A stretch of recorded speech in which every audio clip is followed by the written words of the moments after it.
Hundreds of thousands of roles. That's the scale of what's been officially replaced or severely downgraded by AI just in 2026 alone. But honestly, that's not even the scary part. The scary part is what's happening quietly at your desk right now. It's a Tuesday morning. You've got a task open, a report, a summary, an email. And instead of doing it the hard way, you do that thing we all do now. You open a tab, type a prompt, copy, paste, tweak it a little, send it. It took 30 seconds. You lean back in your chair. You probably don't tell your boss how fast you did it. And it works. It works every single time.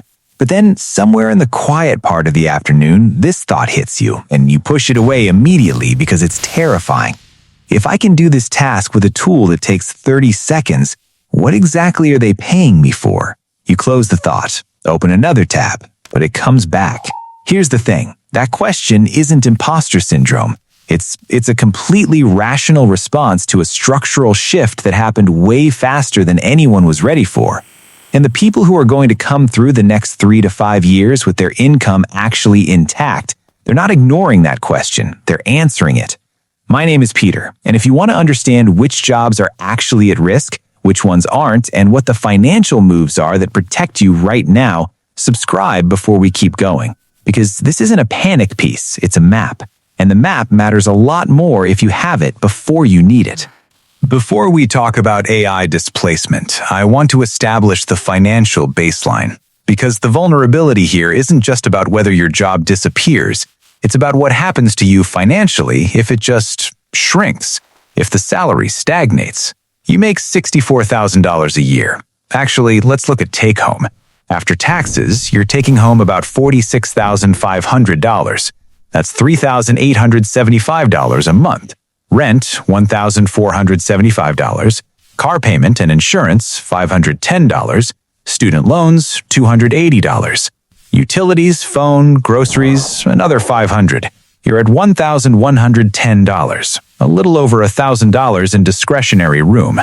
That's your safety net, from which you cover gas, clothing, anything unexpected. And here's what that financial picture means with everything happening in AI right now. When your margin is that thin and your savings are modest, your ability to absorb a career disruption is basically zero. If your salary stagnates for 2 years while costs keep rising, that tiny cushion vanishes. Because hundreds of thousands of impacted roles is a real metric. McKinsey, MIT, they aren't alarmist, they're just running the math. And the math says companies don't maintain headcount for tasks that no longer require headcount. But here's the part that everyone misses. It's not just about losing jobs entirely, it's about the compression effect. When everyone can produce a competent first draft in 30 seconds, the value of that draft drops to zero. That's not AI taking your job. That's AI making your current skill set less scarce. Less scarcity means less leverage. Less leverage means slower salary growth, compounding quietly over years. That's the real threat, not the dramatic firing, the slow erosion of your advantage. Most people think the answer is technical skills. Learn to code, get a certification, become a prompt engineer. That's the conventional advice, and it's just wrong. Or at least it's missing the point. AI doesn't replace jobs, it replaces tasks. Every job is a bundle of tasks. What AI does is unpick that bundle and automate the repetitive stuff. Take a marketing coordinator making $58,000, writing copy, social content, reports, vendor emails. By 2026, 3 of those tasks are completely automated, which means the role either gets restructured or those remaining tasks get absorbed by fewer people. The person who said, "I need to learn to code to protect myself," completely misunderstood the threat. The threat wasn't a software engineer taking their job. The threat was their job quietly shedding 40% of its tasks and their salary shrinking to match. So what's the actual shield? It's positional. The tasks AI hasn't displaced are the ones requiring ambiguity, trust, judgment calls, taking responsibility for an outcome in a way a tool simply cannot. But here's why most people don't make that shift. It's the path of least resistance. You're using AI to work. It feels good. Productivity is up. You're getting things done faster. But if you don't actively use that breathing room differently, You're saving time on low-value tasks and refilling it with more low-value tasks. You're just doing them faster. And trust me, the company is noticing. Not in a sinister way, just that at budget season, the role composed mostly of tasks AI can do is the role that's at risk, no matter how fast you are. Let me put a number on what staying still costs you right now. You're 31, making $64,000. Normally, your salary grows 3% a year. In 10 years, you're at $86,000. But in this environment, where your skills are commoditized, your growth slows to maybe 1.5%. In 10 years, you're at $73,000. That difference is $13,000 a year. Over a decade, compounded, that's well over $150,000. Gone. Not from getting fired, just from losing your negotiating position while you weren't paying attention. That's the cost of the path of least resistance. So here's how people who are actually positioned well are thinking. And it's not, which AI tools should I learn? It's Tuesday morning. The AI just wrote your report in 4 minutes. The default response, review it, clean it up, submit it, done. Don't do that. The alternative, take the 90 minutes you just got back and do something that requires you specifically. Go talk to the client. Have the messy conversation that surfaces what they actually need. Bring that back.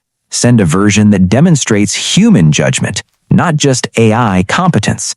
That's the repositioning. You're using the tool to create time for the work the tool can't do. And when a restructure happens, you're on the right side of the spreadsheet because your function is clearly composed of things that still require a person. The person who ignores this is doing the same work faster, earning the same salary 2 years later. The person who repositioned is earning $8,000 more and actually has leverage. Let me be honest about something before we close. Not every job is equally exposed. If you're in healthcare, skilled trades, roles where trust is the actual product, the exposure is lower. But if your role is primarily document production, data compilation, standard analysis, I don't want to sugarcoat this. The exposure is real, and the timeline isn't 5 years away. It's right now. If 50% of your day can be done reasonably well by a tool with a good prompt, the repositioning isn't optional. It's the only move that makes sense. The hundreds of thousands of jobs replaced or downgraded in 2026 are real. But for most of you watching this, the immediate risk isn't replacement, it's compression. The people who survive the next 5 years aren't the ones who learned every AI tool first. They're the ones who understood that AI automates tasks, not jobs. They made their function legible in ways code couldn't replicate, and they built the financial buffer that let them make deliberate career decisions instead of desperate ones. None of that is dramatic. It won't go viral. It's just the unsexy work of knowing your actual value. The question isn't whether AI will affect your salary, it's whether you'll understand the mechanism well enough to stay on the right side of it. Because the compression, it's already started, and nobody is going to tap you on the shoulder to warn you.